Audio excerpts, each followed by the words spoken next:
start with Cindy. Everybody. My name is Cindy Bidlack, and I'm the project coordinator, and we'll share with you shortly what we do. I'm Joe Fogel of the Water Watch organization. We're a nonprofit international water monitoring consortium that takes water samples by canoe and kayak all over the world. I'm Claudia Fowler, and I'm a science teacher at University Laboratory School. I'm Noel Hammett, and pardon me for not standing up, but I'm with the Geography Education Alliance, and I'm an educator up at LSU. I teach teachers. I'm Phil Larimore, and I'm the coordinator for the Louisiana Geographic Education Alliance. And of course, our theme this summer is Water Anywhere, Anyway. And also, I teach at LSU in the Department of Geography. My name is Bill Miller. I'm a member of the staff of the Louisiana Department of Education. And these gentlemen are my partners in the Louisiana Geography Education Alliance. Paul Long, Program Manager of Science and Environmental Education, State Department of Education. Bobby Skull, part-time kayaker. Everybody watches him. All over the world here. But Director of Louisiana Energy and Environmental Resource and Information Center. I'm Dinah Maygarden. I'm an educator with the Louisiana Nature and Science Center in New Orleans. I'm Kathy Wascom with the Louisiana Wildlife Federation. I'm their Education Conservation Chair and their State Secretary. I'm Randy Langto, Executive Director of the Louisiana Wildlife Federation. Valerie Jones, Southern University Center for Energy and Environmental Studies. I'm Edward Flynn, in charge of Health and Safety Affairs for the Louisiana Chemical Association. I'm Florence Robinson, the Department of Biology at Southern University. I'm on the board of LEAN, and I'm a community activist. Joel Lindsay, Southern University Center for Energy and Environmental Studies here in Baton Rouge. Thank you. You're a group of great people, and I thank you for coming today to share. And if you'll welcome Bob and Cindy for their presentation. Thank you. We spent yesterday in Austin, Texas, talking to the Texas Water Commission, and it's interesting how relationships develop. We're trying to do somewhat the same kind of thing, talking about what can be done with high school students to help put people out into the rivers. Our project started with a scientific literacy grant in 1989. We got an RFP from the state of Illinois. State of Illinois puts about $10 million a year into scientific literacy, has been doing it since 1989. So the first year I decided to write a grant on something, had a brainstorm driving home from a mama's house in Montana, felt I ought to be involved a little more in environmental education, and I didn't know how to quite do it because I've been one of those armchair environmentalists for years. I contribute to Greenpeace and to National Wildlife Federation and Sierra Club, and I send my check annually. And I was in the first Earth Day in 1970. I was out with high school kids on the river, in the Chattahoochee River down in Georgia. And I have been a part of the movement, but as I gotten older and more yuppie, I guess, I lost my my fervor, and I sent checks instead of becoming involved. And yet I became a college professor, so I tried to figure out how in the heck can I be involved and do the things that I do as a college professor, which some of you are, or a teacher. And I tried to analyze, as we should, what skills do we have to offer to this whole, to the whole movement. And two of the real good skills that I have managed to develop over the years have been BSing, and that's of course a very necessary thing for these kinds of things. And then I found out that I am a pretty able grant writer, and I didn't know that, but that's what happened. And so I put this grant together and to start the project, and we had 8 schools. And that I threw the grant in the mail, and I went to visit my daughter in Georgia, thinking or in Florida, I think I never get anything. And they called me, Paul's equivalent in the state of Illinois called me and said, we really like this idea. We want to double your money. And that's been the story of this project ever since. Somehow, we've gotten an incredible amount. My budget's $500,000 right now this year. Okay? We're talking about money. Every time I want money, there's money to do this. somehow people want to involve education. Now, I was talking to some people yesterday from the State Department of the Water Commission in Texas, and they don't have any money. But I'm telling you, there's money for teachers to go out and do these kinds of things. And what I want to do is just share with you today what Cindy and I have done over the last. Cindy was one of those original 8 schools. And Cindy, by the way, is not an employee of the university. She is an employee of Jerseyville High School. She is on leave from Jerseyville High School. She's an English and a social studies teacher. I'm the science teacher component, and we scrounge the other components that we need, the computer, from our college staff. So in part of our program, I think any state program that does the thing we're doing functions best in a university. Because in a university, we have tremendous resources to offer to keep this program going. I get student workers. They're slave labor. I have 4 or 5 of them. They do all the mailings and all the corresponding. They do all the newsletters. I have graduate students. Every year I get 1 or 2 ones. They're all cheap labor. And they're in this to learn out of it. They don't have to pay them. You don't have to have a line. You can use them. And then I have computer labs. If my computer breaks down, I don't have to pay anybody. I go upstairs and talk to people, and we get it fixed. So I get a lot of free resources through the university. So wherever I've gone into the states that are starting a water program, such as the one we're doing, I suggest that they get a university component in there. The other thing is, most of us, my role in academia is to create grants and to write articles. I don't have to do much else. And if I can do those kinds of things, I'm rewarded by tenure, salary increases, merit pay, and all of those. Merit pay, if we get them in the universities anymore. I know that a lot of 1% and 2%, we're talking about great ones. But it all builds up so that when the university becomes a part of this, my job becomes the creation of this program. So I created the program. Now, we've just started, we have been working with Purdue University over in Indiana. We started with 5 schools 2 years ago, Cindy. And we now have 25 schools. They have their own 800 number, and they're called Water Watchers of Indiana. All of their money was raised from private sources.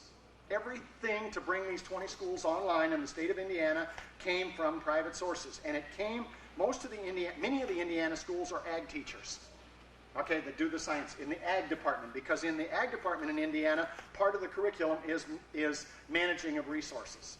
So we've developed this thing, completely different than ours. In Minnesota, we think that there's going to be a state coordinator at one of the universities hired to find money through the Water Pollution Board at Minnesota. So they're finding people, and the money's coming back to hire somebody to be my job, and then to hire or to have someone like Cindy's job to sort of monitor and to keep this program going. You need that, and of course that's how I'm going to approach the whole idea, because I think it's hard to do it through an agency like New Orleans. You know, I think it's much harder to do a statewide program through some of the private organizations. It's much easier to do it through LSU because you already have this network which reaches out through all the state, and it is easier to get money through the universities. We have Dwight D. Eisenhower money, which I've gotten every year for the last, this will be the 4th year.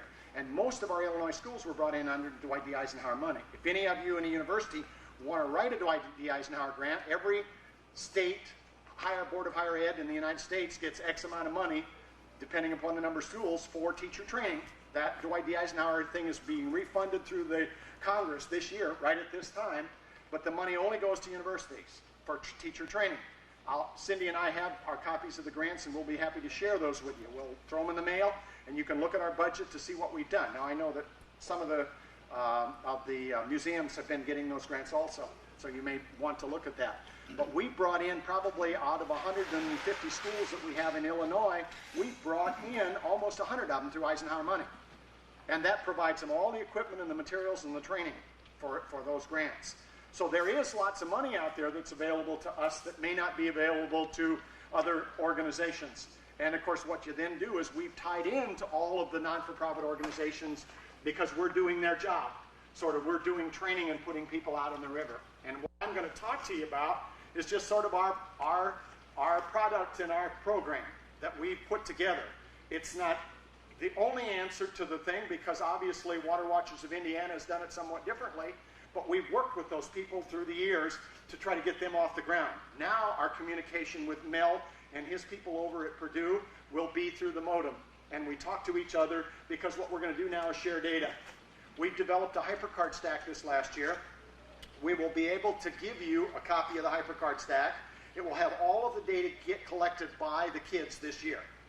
Next year, if we have a Louisiana school at Baton Rouge or New Orleans who sends us data, there will be a little bulb on Louisiana, and the kids' data can be sent there. And you'll download the data through our computer network, through internet. And if LSU and the Louisiana gets a program started with doing water monitoring, we will deal, Cindy and I will deal with whoever the person is who is developing that, and we'll help you get started. Now, we've gotten 2 grants funded by NSF for regional schools this last year. One is in South Dakota, and we'll be going up to South Dakota to help them do their first training session. And we train 2 South Dakota teachers, 3 South Dakota teachers. They've been with us 2 summers, and they're going to be the key to their program. What we do is all of our training is done by teachers, training other teachers with us university folks sitting there as support, and the various organizational people sitting there as support and tying in that way. But our teachers do all the training.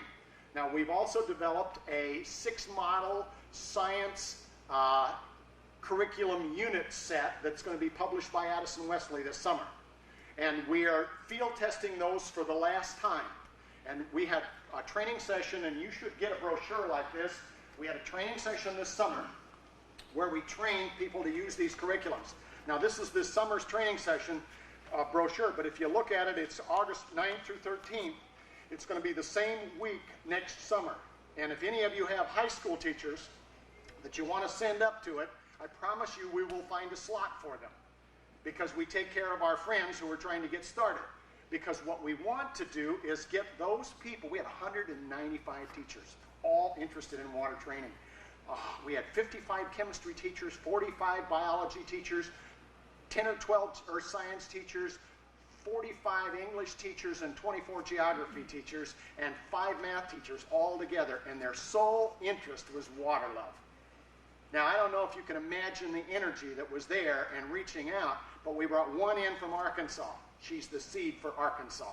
We brought 2 from California. They're the seed for California, because what we're trying to do is do in California and in Arkansas and in Pennsylvania and in Ohio what we're trying to do here.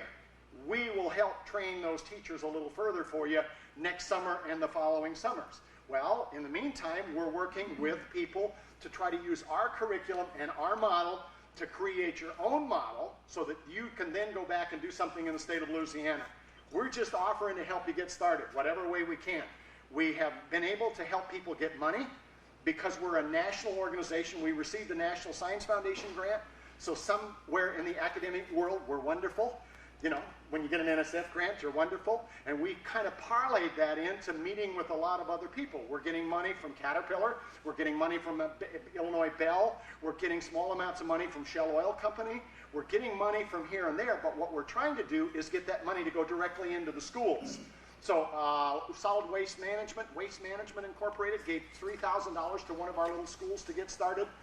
Every time I go to a training session with my teachers, I do a grant writing session for them, because I'm trying to teach them how to write grants so they can become self-sufficient. And not only that, when they go back to their community, they become environmental activists with some grant writing skills. And our English teachers are part of this, are learning how to write grants along with the science teachers, which makes a hell of a team, because you've got the science ideas and you've got the English ideas. And Cindy is going to be talking to you about, she caused the town to put in a whole new sewage system in the town, she and her kids. Well, now us science teachers, we have never been trained to do political action and to know government and that kind of stuff. But Cindy and her science teacher and her English teacher, as a team, found out the fecal coliform was too high, tested it, went to the lab and tested it, sent letters, wrote to congressmen, called, did all the political action. The town had to put in a new sewage system as a result of that kind of stuff. So our program is interdisciplinary. For those of you in education, we have an article coming out in Ed Leadership. And when you get to be Ed Leadership, it's sort of like NSF. It's when they're accepting the idea. And one of the hottest ideas in education today is interdisciplinary cross-curricular ideas.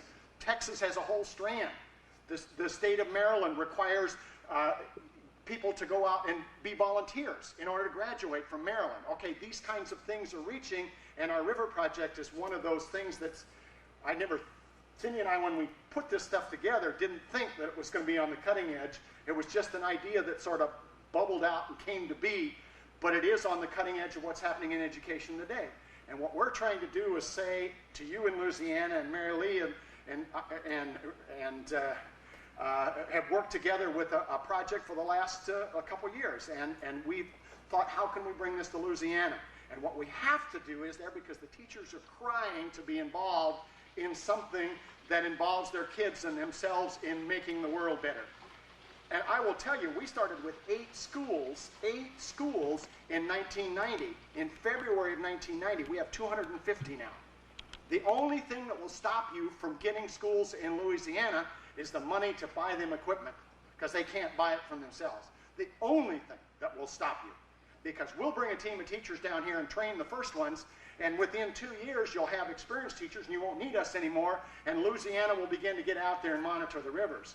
And I will tell you, in Illinois right now, we've been doing this since 1990. Last year we had 20,000 kids on the river in April. And my kids from my schools in Illinois will never, ever cross another river in their lives, ever, without looking down in that river and wondering what the quality of that river is like, because they've been on that river and they've been into that water and they've been afraid to touch it, and it's the first time in their lives they ever have. And if we can continue to do that for 10 years, which is what I figure my life expectancy of this project is going to be, 10 years, then I will create millions of kids with water awareness. And we will have created clean water out of this. So I'm giving my life to this project and to cleaning up the stream, because it's the only way that I figure I can do that, or ever will have a chance to do that. And I'm, to a certain degree, using the kids. Okay? Using the kids, because all of us old boys and old girls can get out there on the river and wave our flag as much as we want to, and nobody will pay you any attention.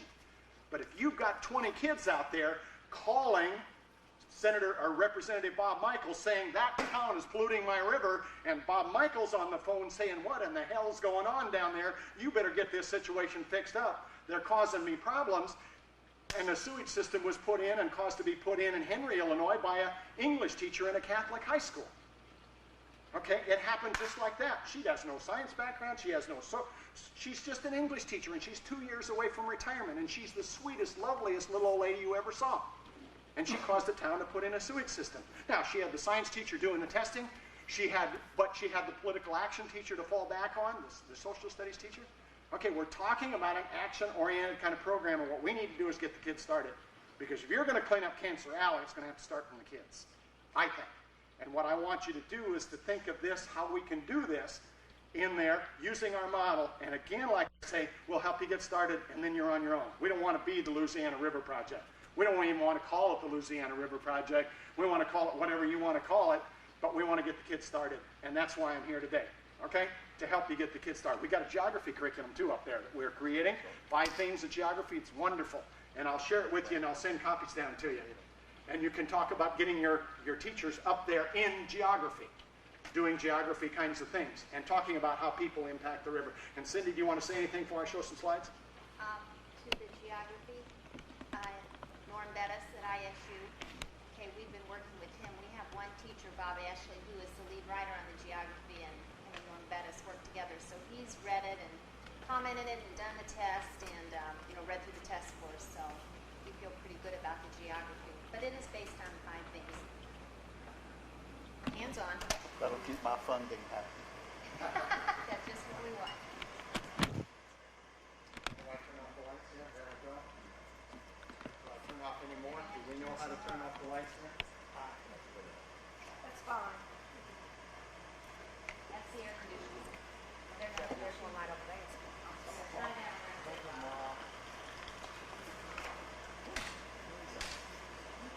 Okay, we need this one out up front here, I think.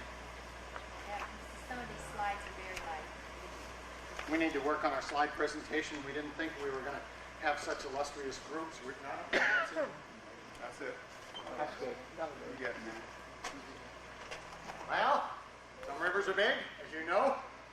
Okay, that's the Illinois before it, or that's the Mississippi up near St. Louis before it went haywire.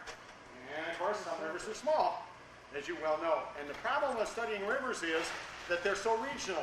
And of course, what we've tried to do is put together this regional river awareness that Some rivers are so important that they created the nation out of. I mean, the nation was created out of them.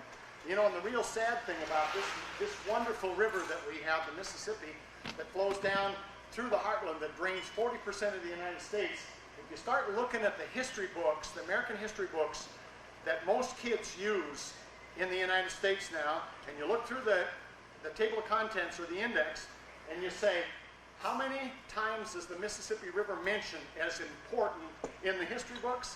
And I will tell you that if you look at most history books, if you have 5 times that it's indexed, that will be an exception. And most of the time it's 1 or 2 times that it's mentioned in the history books.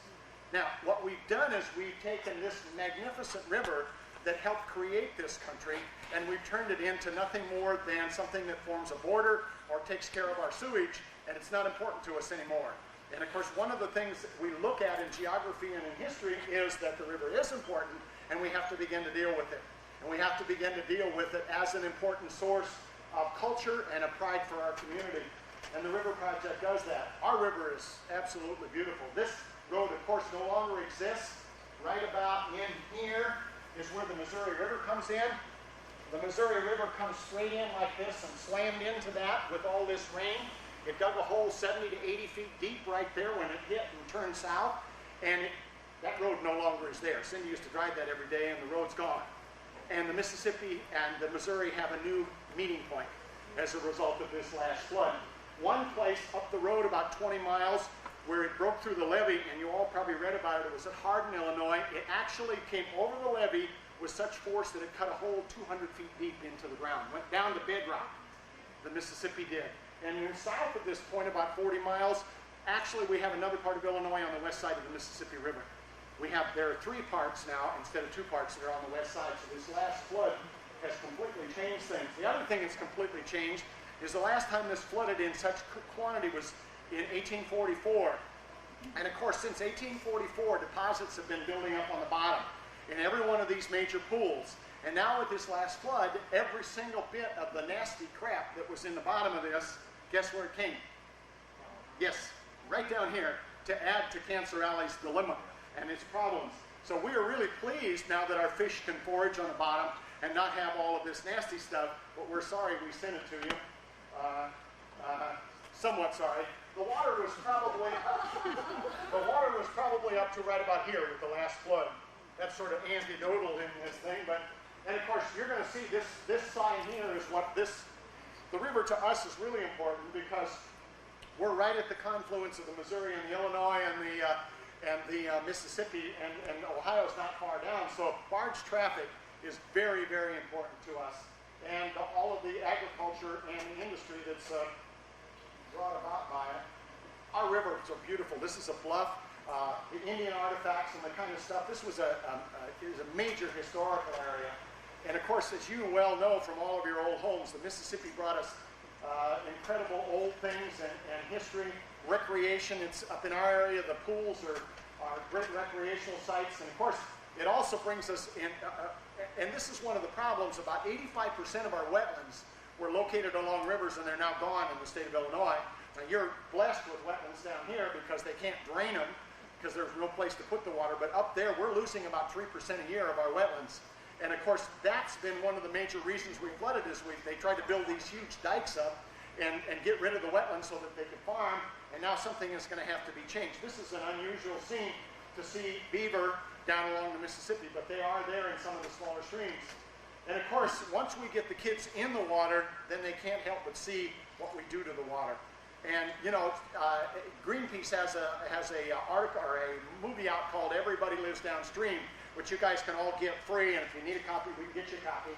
And it shows this, but kids do not get down on the river. They either go over it or alongside of it. They have no idea what they do to go downstream. Actually, you guys, if you get Mississippi River water, let's see, I went to the bathroom 4 days ago in St. Louis. Well, have a drink, because that's where your water comes from. But most kids don't have any realization. And I talk to them about, you know, do unto others what they would have you do to them, or however that goes. And whatever you throw in the water is going to end up in somebody's drinking water. But I don't think we think about that. We don't have any idea how important water is.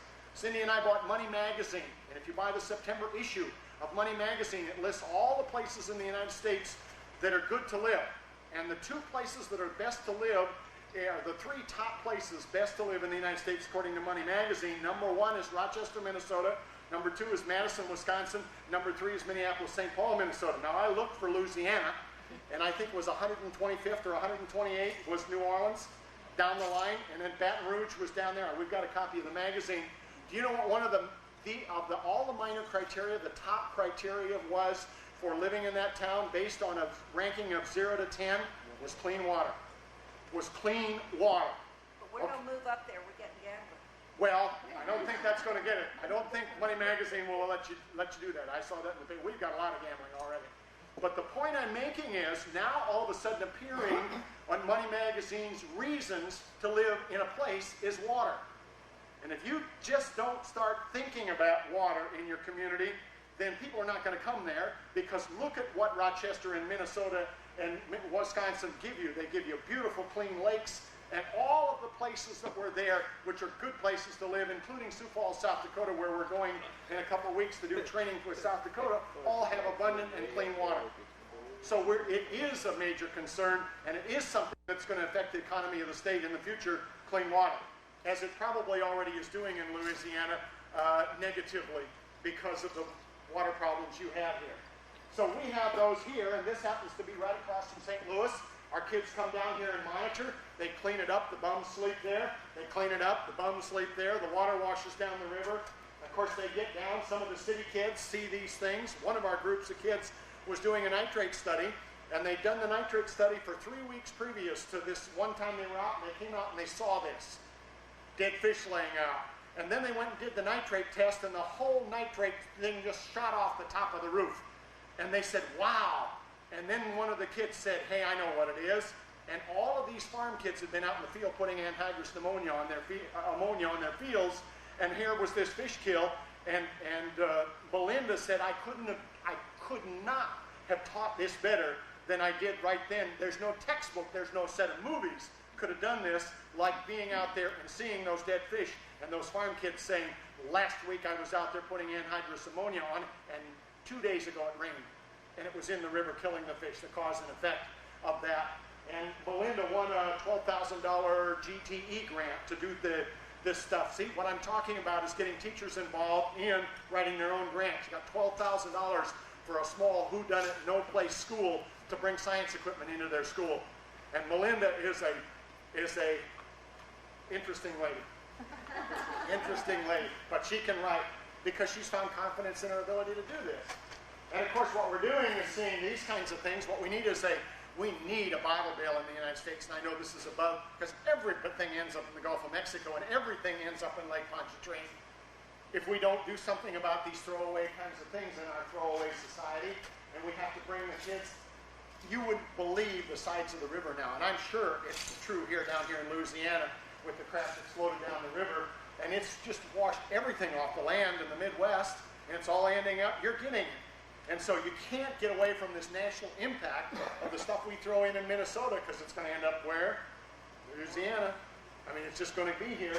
So we try to teach these kids, and the only way we can do this is through our project. Now we have the Illinois River Project, which is the start of the project. Then we've got a grant from the U.S. Fish and Wildlife, and we brought in these 4 schools. And Minnesota's really done good, and Iowa's getting better, and Wisconsin is lagging far behind. We haven't been able to find a university to take it over. Wherever we found a university person to handle the project and have the energy, of course, I will tell you, all your university people here are, if you get into this sucker eats you alive. I eat, leave, breathe. I have people calling me at home at night. Cindy calls at 10 o'clock saying we got to do this, that. Here I am. You know, it'll go. I'm telling you, it will go in Louisiana. And we got a National Science Foundation grant, and we are working with about 5 states to get NSF grants to do additional training based on our program. And we'll be happy to share and write letters and do cooperative stuff and call NSF, and we have a real good reputation at NSF. They think we're wonderful. And of course what we've done with this is we won a Chevron Award, one of about, how many in the nation, 20 or 30 this last year? And we also just won the Soil and Water Conservation Merit Award, and one of 9 given in the country. And that was a couple weeks ago. So the project is doing neat stuff that's being recognized, and of course, we can turn that into maybe some work here. Here's how our program kind of works. We're an interdisciplinary program we call River Study. We do social studies, English, and science. We actually need to add a math here. We need to add art. We need to add music. Cindy put together a collection of 100 pieces of river sheet music. We have concerts that are done rivers. We have plays. We have shop teachers doing it. In the state of Illinois, one of the big movements is technical preparation. We call it Tech Prep. We have a lot of our schools using the river work to go into Tech Prep. And if any of you are interested in that area, we have a couple high schools that are leaders in the state of Illinois in technical preparation. And of course, this is how it sort of looks here. We have meanderings. We do historical research and social studies. We do interviews, political action. Of course, we always have a computer winding its way through there. We do the water testing and analysis, computer network. We do environmental education. Kids do individual research. And of course, they write articles. We've had a couple of the kids write articles for national magazines. And of course, with the language component, we have followed the model of the Foxfire, not completely, because Elliot Wigington ended up in jail for molesting a boy, and I don't think that's going to happen to me. So we're not following him completely, but the idea is wonderful. Okay, so we're doing a lot of interdisciplinary kind of stuff, and it didn't start out that way, because all our grants have been basically science. But as you notice, here Cindy sits. If I could have filled this all up with science people, it would have gone a different way. But I didn't want it to be science. I wanted it to be interdisciplinary. People like Cindy are the ones that create and take the words that I think and put them down, and the group thinks and puts them down into a way that other people communicate, that we can communicate to other people. Okay, so the first thing we do is we get everybody together. Now, if we want to run a training session, we do 2-day training sessions to get people started. Here's what I'm proposing in Louisiana. Louisiana come up with $25,000. I think we can put together something for $25,000. Okay, we need to put it together from a bunch of different people. I'll bring a group of teachers down who are wonderful teachers who've been doing this 3 and 4 and 5 years, and we'll do our first training session. And then if you need our help in the second training session when you do it the next year, then I'll send some of you university people your Eisenhower stuff, and you can set up your own thing, and then you'll have people a year doing this stuff that you can then use as trainers. And when we do this first training session, we say, everybody in there, you possibly would be the trainer next year. And and the more you do and the more experience you have, the better chance you can spread this through Louisiana. So you're going to be. Then if you need some help, we'll bring another set of trainers. We'll work with the people until you can do it on your own. Indiana's 2 years old, and they did their first training session this summer without our help. You don't really need our help just to get started and to bring some of our experienced teachers down. And we'll do it for pretty cheap, just to basically cover our expenses. We're not making any money. In fact, I'm here, compliments of somebody's money, and you're not paying for me to come down here because I feel that, actually, Marilee bought dinner, I shouldn't say completely. But we came here not for money, and money is not a key thing that drives us. We hope we can get enough money to cover costs as always, and this was covered by our selling a few things and having enough extra money. And because NSF gives us money for dissemination, we can come and do these kinds of things. So we get all these teachers together. Now this is a mixed bunch. This is Cindy's group. This is the first 8.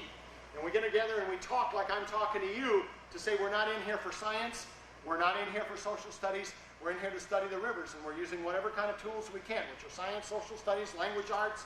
We want to have our kids treat rivers well by the end of the year and go on and treat them and learn them. We've got kids that have come out of our project. Cindy had one who's now the president of the Environmental Education Club at the U of I. That came out of this program. She got turned on. Well, she also got so turned on that her mother now is a major volunteer for the Sierra Club in Alton, Illinois.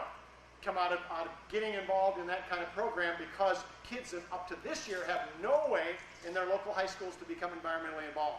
There's nothing that exists for kids. There's football, basketball, every other kind of thing, cheerleaders, but there's nothing to become involved environmentally, and kids want to be that way. So we're asking them to do that. So we talk about this. Then we get teachers out on the river. Now this is not only the science teacher, this is the English teacher and the social studies teacher.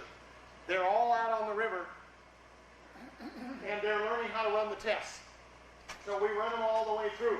We get down and do every single one of the tests out there beside the river, and this is what we would do with your teachers. Get them down there using the Secchi discs to figure the turbidity. We run 9 tests that are the National Sanitation Foundation has developed that give us a water quality index. I was told that some of these, we try to be safe.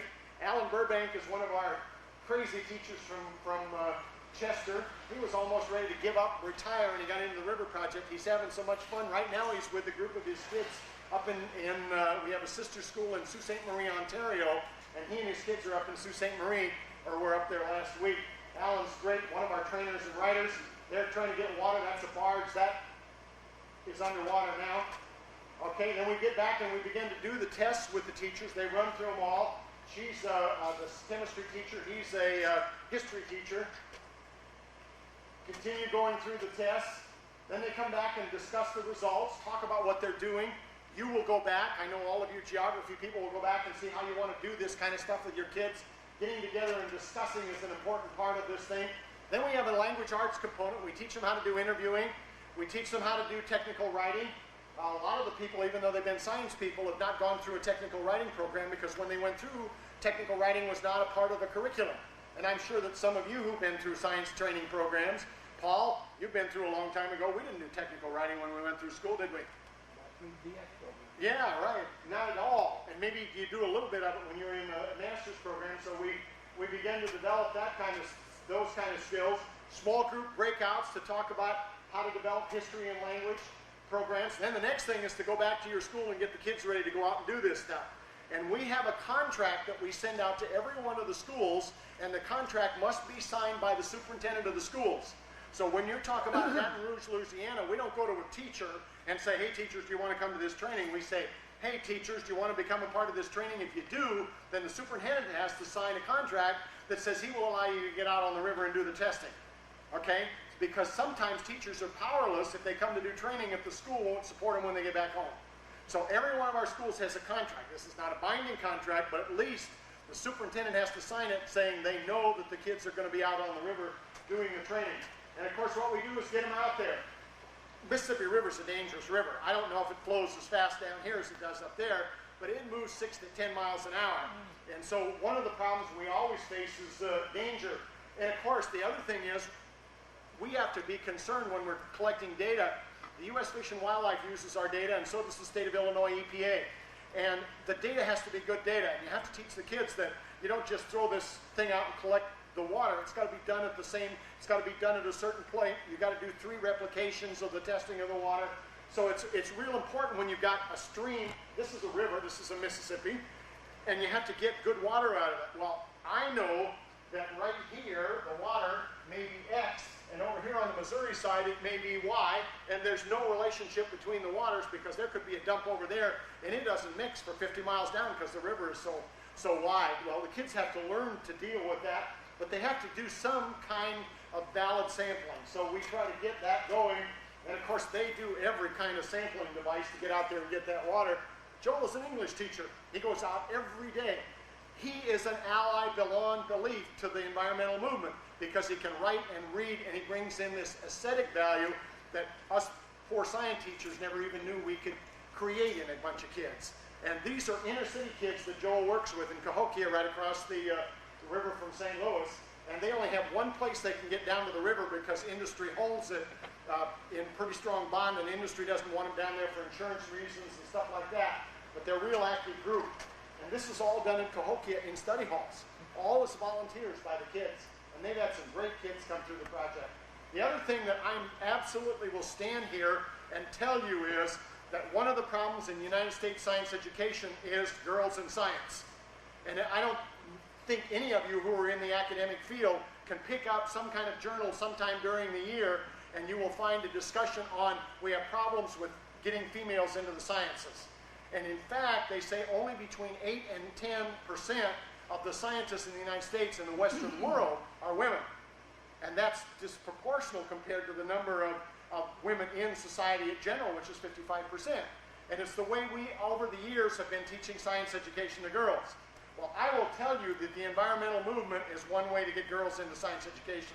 And it may be the only way we're going to get them into chemistry and physics if they come in through the environmental movement. And our environmental education programs in most of our high schools have at least 50% or more girls. Okay? It's the only science programs in the high school that have 50% or more girls. So environmental programs are absolutely necessary if we're going to recruit women scientists. So hear me loud and hear me strong. To get females in science, if you don't have environmental education programs, you're going to continue to eliminate women from science.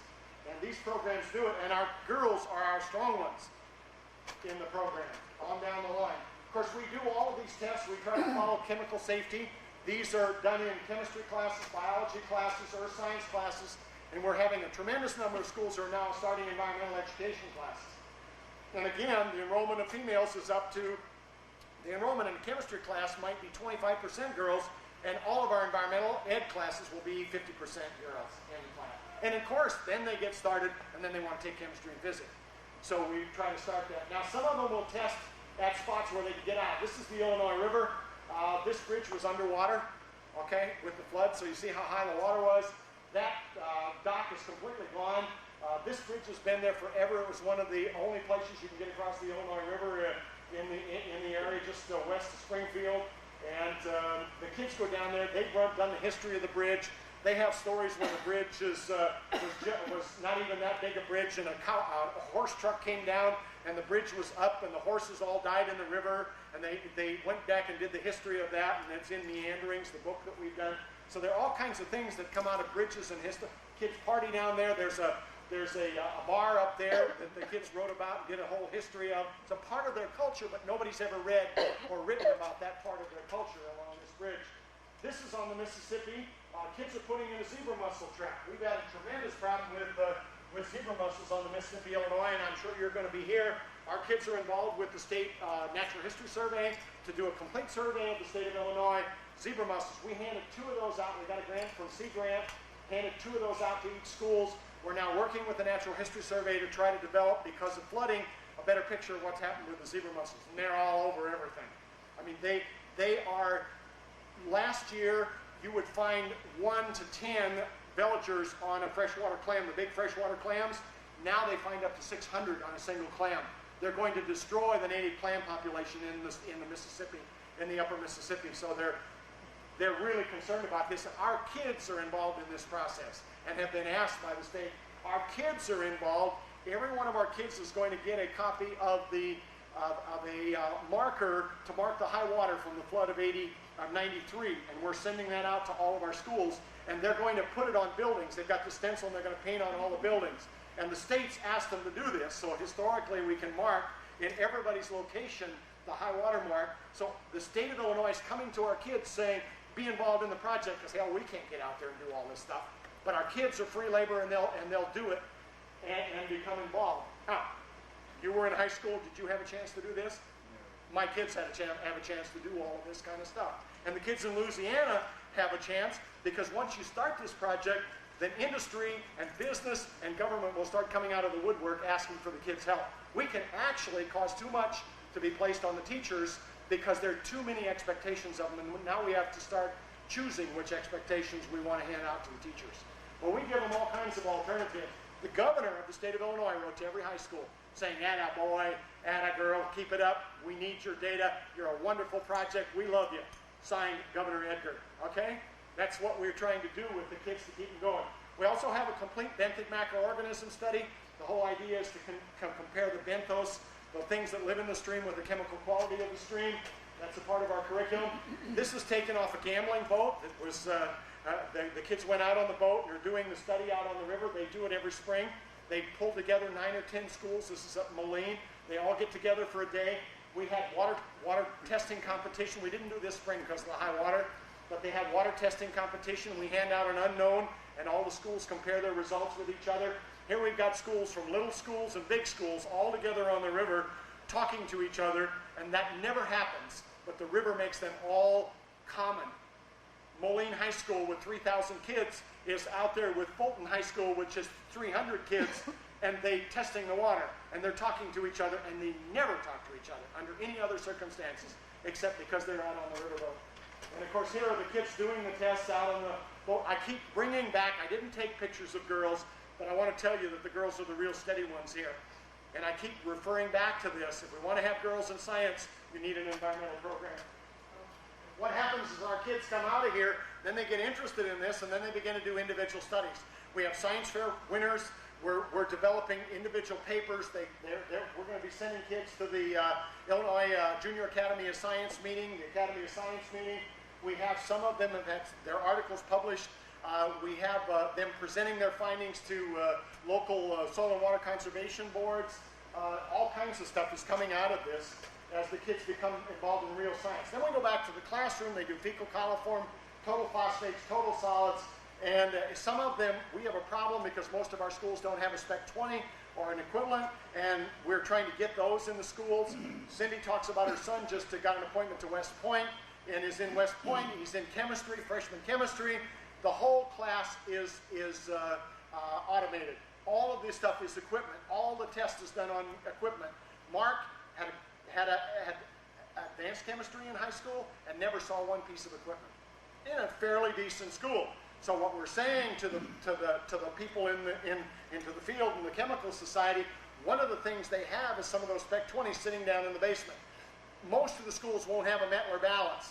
People from the chemical society here, the industry, will have those Mettler balances. We received 2 hydrolabs from the state of Illinois. There's these wire, whatchamacallit, that you throw out in the stream, and it does continuous data surveys. Well, the company, Elan, which sells the hydrolab in Illinois, took those in, refurnished them free, and gave them to us to be used by the schools. It was equipment that the state of Illinois could not use because it was suspect in its ability to capture good data, but for teaching high school kids, they would never have a chance to use this kind of equipment. So the relationship that can be established, as Mary Lee has with the Chemical Society, is a wonderful relationship because some of that equipment can be transferred into schools that can use it, and of course then what it is the people like you from Southern and other places to train them on how to do that. And we train all of our teachers in using the Spec 20, all the chemistry teachers in using the Spec 20, and believe it or not, that's so outmoded equipment that most people don't even use it anymore in the business or the chemistry world, and our schools don't have that stuff. And I think, Paul, you can talk to that too. You know that they don't use that. And it's a piece of junk. It's like the old Zenas, but it's still technology that our schools don't have and we can't use. Of course, the kids go through all this stuff, and the kids are serious because this is their river. This is their river, and they're serious about getting data and looking at the data. And they run the tests over, and they come in after school, before school, in between school. They come in during their free period. They're there at 6 o'clock in the morning. Hey, I'm a science teacher and a science nut. If I would have had this opportunity when I was in high school, instead of being a pest in band and getting kicked out of band and chorus, I would have been a pest in the science class and would have been learning something. But I never had the chance because nothing like this existed, and nothing like this exists in most schools, where kids who are scientifically oriented can practice their skills. And we want to give them more. Oh, love the techniques that we do. Ah, the girls, look at that, sitting there by herself. Little high school of 100 kids. Most of the kids have no idea how to read a geologic map. They have no idea where they exist in terms of the river. So we make them put in longitude and latitude, and we make them put down the river, the mile marker, and other pertinent data when they send data in. So they have to learn where they collected the stuff and learn the locations.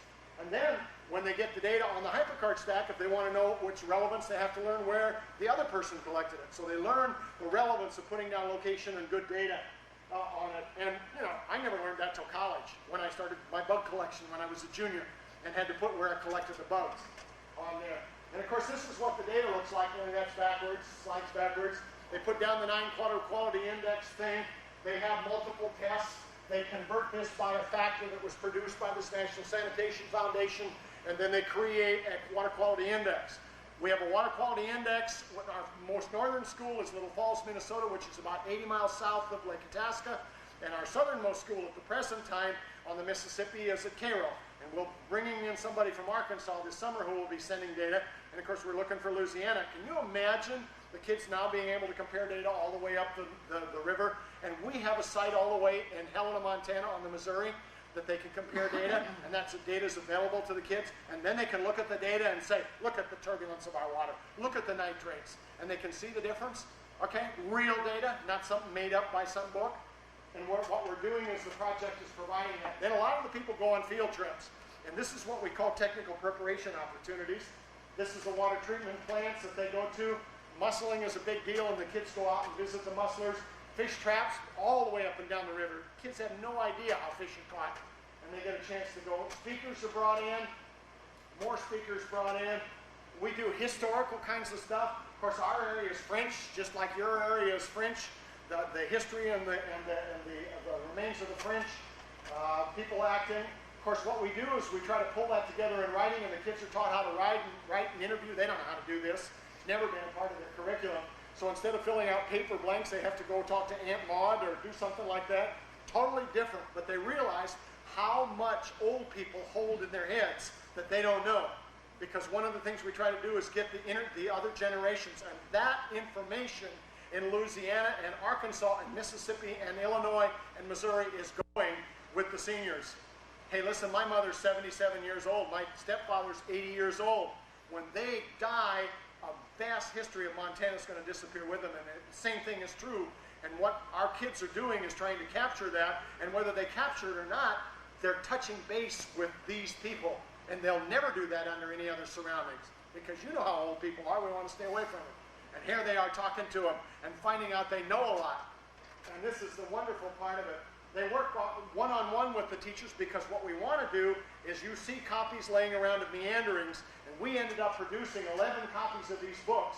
Some of the kids that get involved in, this is an old set of steamboat pictures that were actually from the 1800s, and the kids found them in a museum and got pictures of them, and they are now being published in Meanderings. Of course, going to the cemeteries and looking at the cemetery stones gives them clues on what to do. This is the old French courthouse in Cahokia, Illinois, which is the governmental seat. And videotaping and that kind of stuff is just a must. And the kids do video and slide presentations. They do camcorders, and they photograph benthic macroorganisms and microorganisms, and they're using modern technology. And some of our schools even have the capability of taking that image off of that screen and putting it on a computer disk. And not many of them, but there's some in the Chicago area. This is the picture of the Illinois and the Mississippi when we had low water. If you would have believed that 3 years ago during the drought, and they did an aerial survey of all of the sunken life boats up and down the river, and they were able to find all of these carcasses laying there. I don't think they're probably there anymore. They've been wiped out by the river. And of course, we have the development of a river rat social organization. The river rats have several different meanings. Some are good and some are bad, depending upon what town you are in. But it is a good thing. They do plays, they do presentations, they do speeches and workshop, little presentations in the elementary schools. Wait a minute, Bob, let me say something. That school that has the river rats, that's Ballmeyer, and I don't know if you've heard about Ballmeyer, but it has been completely wiped off the map. The school's gone, the town's gone, and so they've had to move to county fairgrounds, and so we're... Water in that school is up to here. Some of our schools now have adopted Ballmeyer as their school, and they send them supplies and, paper. It's just, they've had to bring in portable buildings. They were one of the original 8 schools, and they're one of our most active schools, so that, really hits home for them. That whole town may not exist because of the they may not even rebuild the town. Okay, then then what we do is we have computers. We put about 200 modems out since 1990 into the schools. Essentially, in most cases, they've been the first modems going into the schools. I always like to show this picture because Jim Meyer is a retired Air Force colonel, decorated in Vietnam, flew his first missions in Korea, is a chemistry teacher. Put him in front of the computer, and his hands begin to shake. It is a really interesting phenomenon. The most difficult thing we have to get going in the River Project is the use of computers. And Jim is a perfect example. Here's a war hero that shakes when it put in front of a computer. And a lovely chemistry teacher, a gentle, sweet person with kids, but in front of a computer, he becomes a total zombie. So we send everything by computer. These books, which I'll show you, Meanderings, the last issue, almost 80% of it was sent over the modem. It was downloaded to our computer. We uploaded it onto disk, and we published it. And this will continue. The communication. I have a hookup up here, my little portable, that I can get you online if any of you are interested to SIU today. So in many cases, we have antiquated computers. This is an Apple IIe. and we're slowly beginning to change over to Macintosh and IBM, but a lot of our schools do not have a computer in their science classes. And that's, again, another thing that industry can do, is take some of your computers and give, because if all we're using them for is word processing, we don't need a fancy 486, we need a 286 that has some capability of typing for the kids and transmitting data. And we can get a phone line put in to the school. And the other thing the industry can do was to adopt a school to begin to do this, because it costs a couple $100 and schools don't have the $200, at least in Illinois, and I'm sure that's true I know it's true of Texas, so there are things that can be done to begin to put this in. Because the teachers that use it have the modem in their classroom, and they take the kids right over there. If they have to go down to the computer center and they have to bump the principal off his modem, they don't use it. They have to have it there. All of our teachers that use it have access to it daily and have no hassle. What we do is we produce, this is our IBM, and this is how we receive the data and upload it for publishing all of this stuff. We produce Meanderings, which is a book of the kids' writing. Meanderings is published for us free by the Department of Energy and Natural Resources. They publish it as a part of their publishing cost. They can't give us money, but they can hide the publication costs, and they've been doing this for 3 years for us.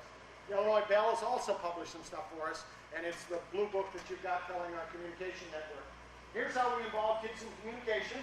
SoilNet is the name of our telecommunication program. The kids write for Meanderings. We have a newsletter, which if you give us our name and address, we'll put you on our newsletter list. We have a student congress, and Cindy will tell you about the student congress, and we have lots of presentations we have the kids do. If I had a Louisiana school here, I would have Louisiana kids set up across the side. I would take 10 minutes, and the Louisiana kids would tell you about water quality testing.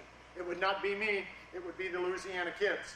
And every place we do a workshop in Illinois, we call the nearest school, and we get 4 to 15 kids out there to talk about what they're doing. And I will tell you, we can sell River Project because the kids sell it, and they sell it magnificently. And every time we walk away, we will say, where do you get those kids? And we do 20 or 30 meetings a year with kids, and they'll say the same thing every time. Where did you get those kids? And we'll say, where did we get them? Every school in the state of Illinois has those kind of kids. We're just giving them a chance.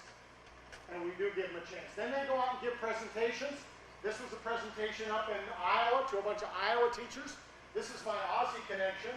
He's with the Baha'i group, and they have an environmental organization trying to start the River Project in Taiwan. And we're hoping to get that off the ground. We've been trying to get funding on that. And he was over to visit our River Project and went up with Cindy to do a workshop. These is a senior citizen group they were presenting to. We'll be doing that again in the spring and doing the test. The same senior citizen group. We did one time we sent the kids out to talk to schools to recruit them.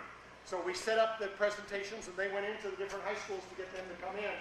And did that project, all the time trying to get the kids to reach out and talk about what they know.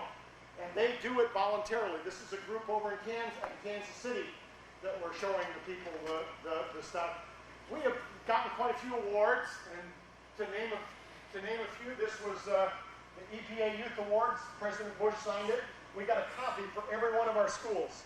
We sent a copy out for every one of our schools. And so they got it in the mail, and they got it in the paper, and the paper, award won. We don't win an award, our kids win the award. We won the Merit Award for the soil and water conservation. We make a copy of that Merit Award and send it out to every one of the schools. They now have, in a lot of the schools, an academic hall of fame. And because it says on there Amboy High School. It says on there Baton Rouge High School. So they began to develop some ownership in the project just because we won all these awards. And we're going to keep on doing that because we want to say to the kids, what you're doing has value. And I will guarantee you that if you start this project in Louisiana, you will win the same awards we're winning.